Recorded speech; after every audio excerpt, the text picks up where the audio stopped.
modernisasyon, westernisasyon at sekularisasyon ng Iran.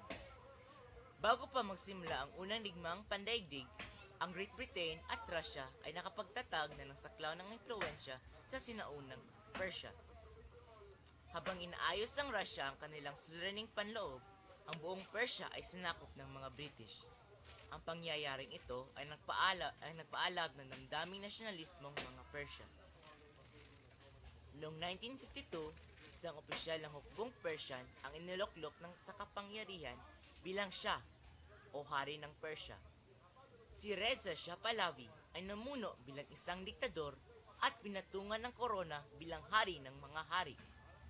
Inilunsad niya ang mga programang modernisasyon, westernisasyon at sekularisasyon. Nagpatayo siya ng mga paaralang pampubliko at nagpagawa ng langsangan at daang bakal.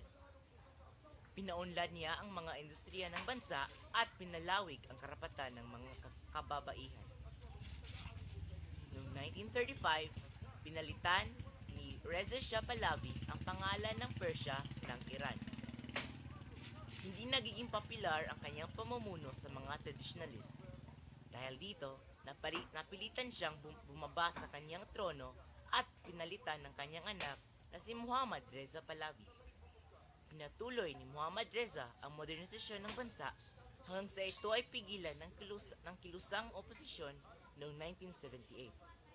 Si Ayatollah Ruhollah Khomeini ang namuno ng oposisyon at inagaw niya ang kapangyarihan mula kay Muhammad Reza. Sa kanyang pag-upo, sa palitan niyang ibinabalik ang prinsipyong Islam sa pamalaan ng bansa.